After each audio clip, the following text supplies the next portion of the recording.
ఏ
బుడ్డోడా, నన్ను బయటికి తీ. ఏయ్ వద్దు వద్దు, లేక లేక ఇన్నాళ్లకు నాకు దొరికావు. నన్ను బయటికి తీయి, నీకు కావలసింది ఇస్తాను.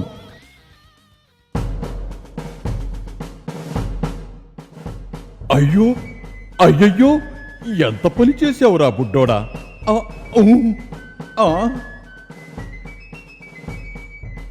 అమ్మో, ఈ పోలీసు నన్ను చూశాడంటే తీసుకెళ్ళిపోతాడు. అమ్మయ్యా. బాబు, నన్ను బయటికి తీరా బుడ్డోడా, నీకు దండం పెడతాను.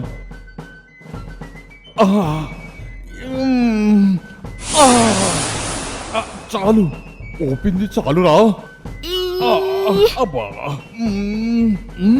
లాగు గట్టిగా. అలాగే మూత తీయి. నేను రెడీ, బయటికి రావడానికి రెడీ.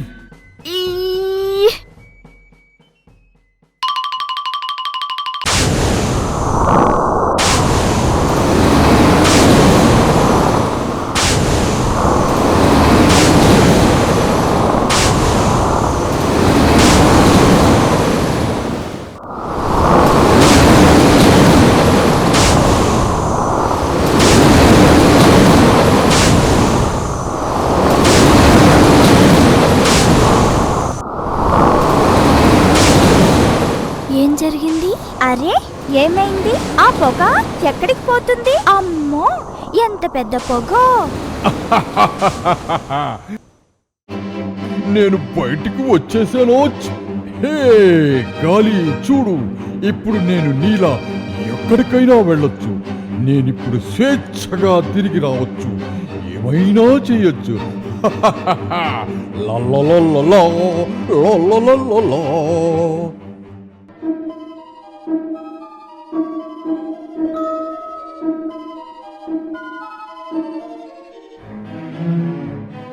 అరే, ఇదేంటి?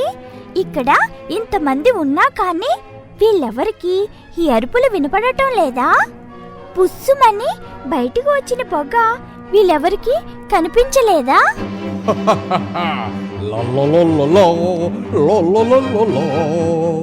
అమ్మో, ఇదేదో పెద్ద దయ్యంలా ఉంది. ఇది నాకొక్కడికే కనిపిస్తుందా? నా ఒక్కడికే వినిపిస్తుందా?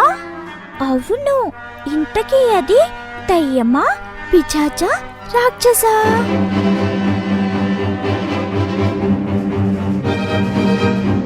దయ్యమైతే మరి కాళ్ళుండవని బామ్మ చెప్పింది కదా. మరి పిశాచా?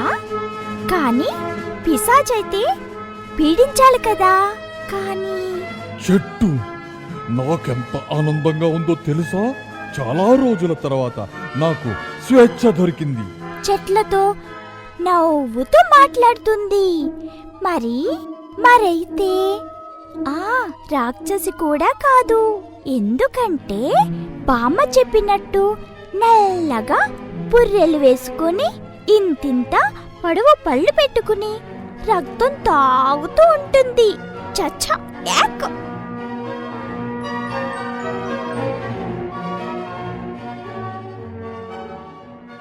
గాలి, చిరుగాలి, నన్ను చూసిందెవరమ్మా, నన్ను చూసిందెవరమ్మా?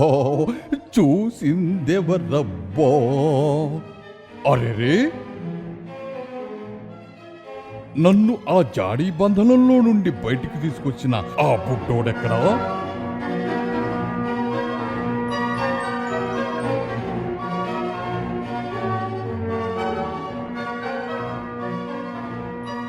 అమ్మయ్య, అది దయ్యమో ఇంకేదో కానీ వెళ్ళిపోయినట్టుంది. హ్మ్.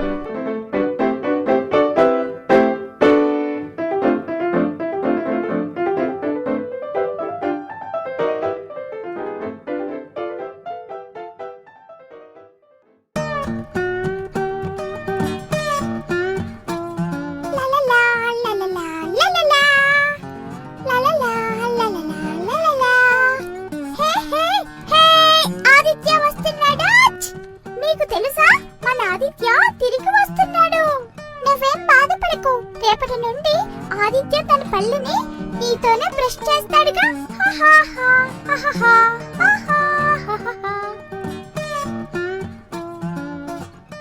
ఏయ్ దివ్యనా, నువ్వు రేపటి నుండి ఆదిత్య జుట్టుతో ఆడుకోవచ్చు. నాకెలాగో ఆదిత్య అంత జుట్టు లేదనుకో. ఓహో, గడియారం నిన్ను చూసి నడవటానికి ఆదిత్య వస్తున్నాడు తెలుసా? పరిగెత్తు పరిగెత్తు, త్వరగా పరిగెత్తు, మన ఆదిత్యని టైంకి రప్పించు. టైం, అవును టైం, ఆదిత్య రావడానికి ఇంకా చాలా టైం ఉంది కదా.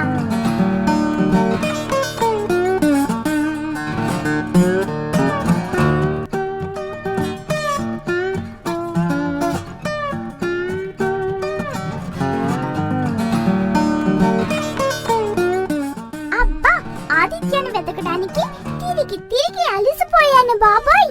ఆదిత్య వచ్చే వరకు కాస్త రెస్ట్ తీసుకుంటాను. తను వచ్చి లేపుతాడులే. ఏయ్ బుడ్డోడా,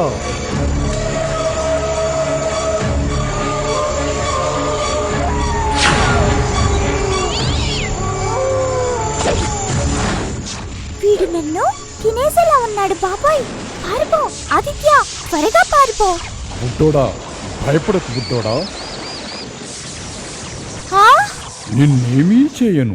నా మాట విను, నిన్నేమీ చేయను బుడ్డోడా, భయపడకు. ఆగాగు, నిజంగా నన్నేమి చేయవా? అవును. ఎందుకని?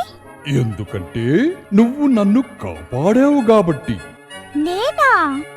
ఆ చాలా రోజుల నుండి ఆ జాడీలో మగ్గిపోతూ ఉన్న నన్ను, ఇక బయటికి రాలేనేమో అని ఆశలు వదులుకున్న నన్ను బయటికి విడుదల చేశావు. ఈ రంగుల ప్రపంచాన్ని చూసే భాగ్యాన్ని కలిగించావు. నన్ను బంధ విముక్తుణ్ణి చేశావు. కాబట్టి నువ్వే నా బాస్. నువ్వు ఇంత పెద్దగుండి నన్ను బాస్ అంటావేంటి? ఓహోహోహోహో, అలాగా? ఇప్పుడు చూడు చూడు బాస్, ఇప్పుడు ఎలా ఉన్నానో. నీ శరీరం ఏంటి, రబ్బర్లా ఉందే? ఏంటి బాస్, చాలా లేక ఇంకా చిన్నగా అవ్వమంటావా? వద్దు వద్దు, నువ్విలాగే ఉంటే నీతో మాట్లాడటం కష్టం. కానీ నా అంతైపో. మీ సేవకుడు మీ ముందున్నాడు బాస్. చెప్పండి, నేను మీకోసం ఏమి చెయ్యగలను? ఏమైనా చేస్తావా? ఓ, అయితే నీ పేరేంటి? హోహోహో, అభీరా బాస్. నా పేరు అభీరా. నేను నీ బాస్ కాదు, నువ్వు నా బానిస కాదు. నా పేరు ఆదిత్య. ఇక వెళ్ళు, బాయ్. ఎక్కడికి వెళ్ళను ఆదిత్య బాస్. అబ్బా, మళ్ళీ బాసా?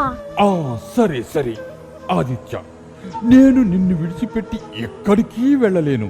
నువ్వేం చెప్తే అది చెయ్యడమే నా పని. ఏం కావాలో చెప్పు, క్షణాల్లో తెచ్చి పెడతాను. కొన్ని గడియల్లో నిన్ను ఎక్కడికైనా తీసుకువెళ్ళగలను. నేను దేనిలాగైనా మారిపోగలను. ఏంటి, నువ్వు చెప్పింది నమ్మేయడానికి నేనేమైనా ఎర్రోడిననుకున్నావా? నమ్మడం లేదా? అయితే చూడు.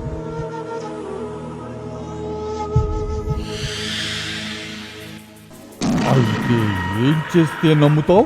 ఆ ఐస్ క్రీమ్ తీసుకురాగలవా?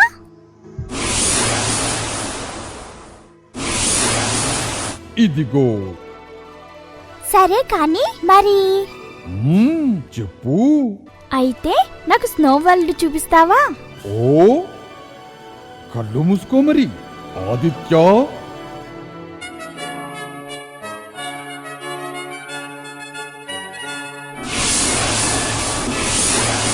కళ్ళు తెరిచి చూడు. ఆ వావ్, ఎంత బాగుందో. నేను ఫస్ట్ టైం స్నో వరల్డ్కి రావడం. ఐస్ ఐస్ ఐస్, తెల్ల తెల్లని ఐస్. అబ్బా ఎంత చల్లగుందో. ఓ ఆదిత్య, నువ్వు ఎంత కాదన్నా నువ్వే నా బాస్వి. నీ కోసం నేను ఏమైనా చేస్తాను.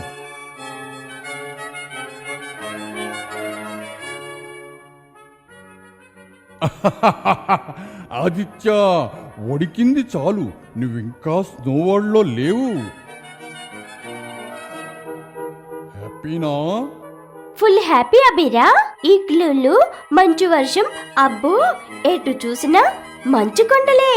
ఎంత బాగుందో. చాలా. ఇంకా ఎక్కడికైనా వెళ్ళాలనుందా? ఇప్పటికైనా నాపై నమ్మకం కుదిరిందా? ఏమిటి ఆదిత్య, సమాధానం చెప్పలేదు? అవును, నమ్ముతున్నాను.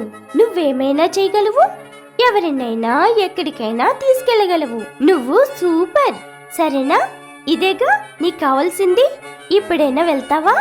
సీసాలో బంధించబడి ఉన్న నన్ను బయటికి తీసి ఇప్పుడు నీ దారి నువ్వు చూసుకోమంటే నేను ఎక్కడికి వెళ్తాను ఆదిత్య? అయితే సరే, నిన్ను సీసాలోంచి తీసినందుకేగా ఈ ప్రాబ్లమ్స్. రా, నిన్ను మళ్ళీ బంధించేస్తాను. ఇందాక సీసా ఎక్కడ పడేసానబ్బా? ప్లీజ్ ఆదిత్య, అంత పని మాత్రం చెయ్యకు. నేను నీకు అస్సలు ఇబ్బంది కలిగించను. నువ్వు చెప్పినట్టే వింటాను. నేను నీతోనే ఉంటాను. ఓ పంచేయి, ఆకాశంలో వెళ్ళిపో. అక్కడికి వెళ్ళి ఎంచక్క చుక్కలు లెక్క పెడుతూ కూర్చో. టైం తెలీదు. నన్ను ఆకాశంలోకి తీసుకువెళ్తావా? నువ్వు చెప్పాలే గాని అది ఎంతసేపు?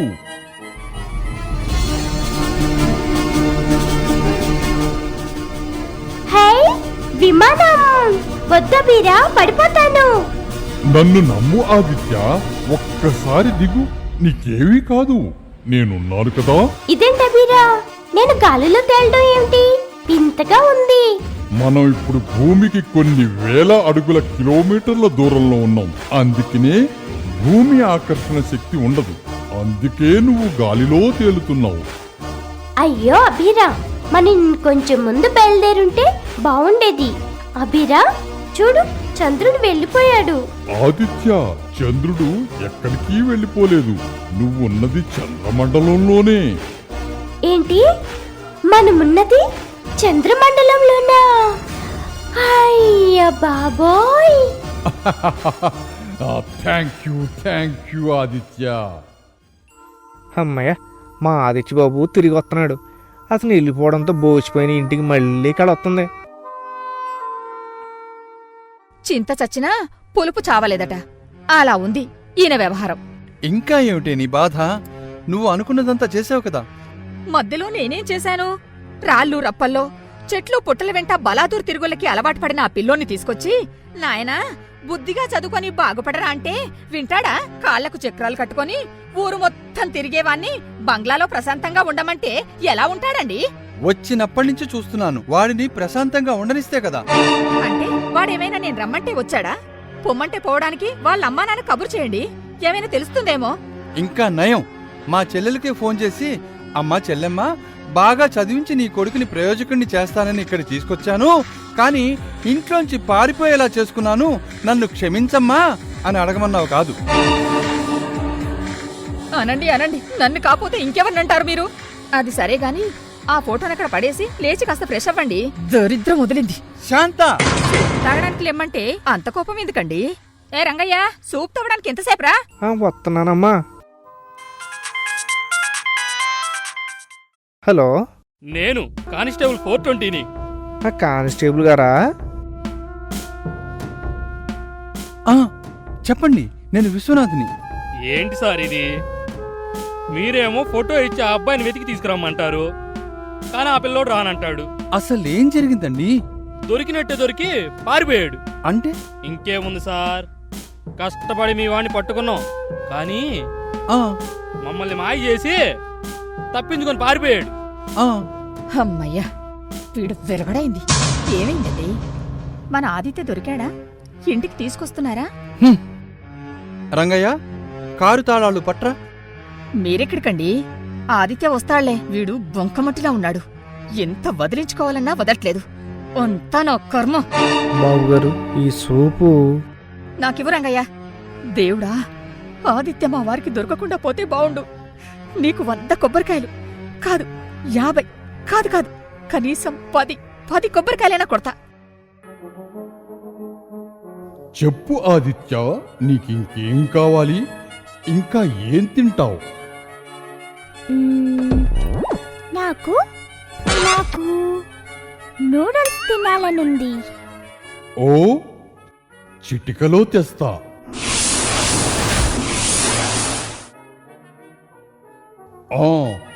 ఇంకా చెప్పు. నాకు ఇన్ని కాదు ఇన్ని ఉడకబెట్టిన పల్లీలు కావాలి. తేగలవా? అదంతసేపు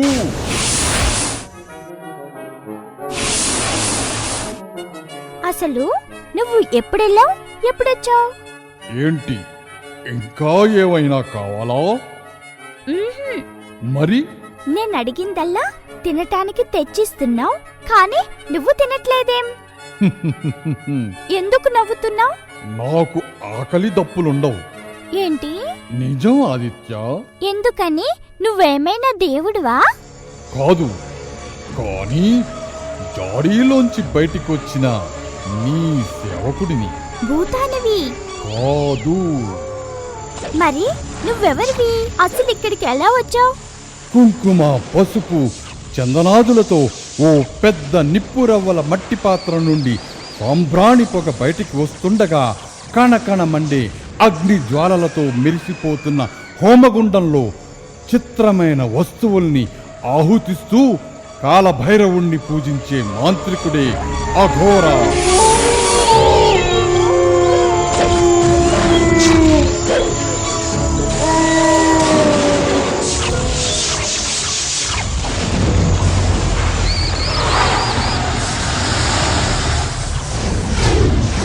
అందుకే కాలభైరవుణ్ణి నిరంతరాయంగా మనస వాచ కర్మణ పూజించి అనుగ్రహం పొందాలని, తద్వారా తన కోరికలన్నింటినీ నెరవేర్చే వరాలను పొందాలని ఆశిస్తున్నాడు అఘోర. అలాంటిది అతను చేసే ఘోర నిష్ఠూర పూజలు నిర్విఘ్నంగా కొనసాగేటట్లు చేయడం కోసం నన్ను సృష్టించాడు అఘోర.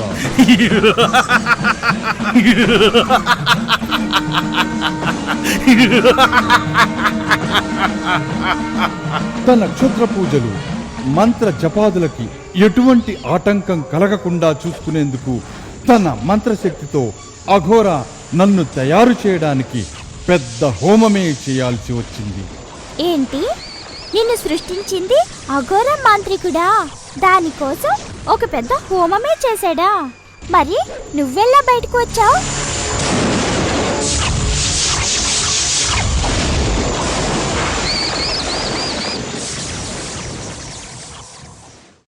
మరి ఇలాంటి మంచి మంచి పద్యాలు, పాటలు, కథలు చూడాలనుందా?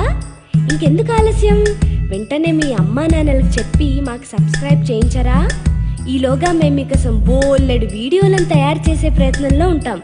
అంతవరకు సెలవా మరి. టాటా.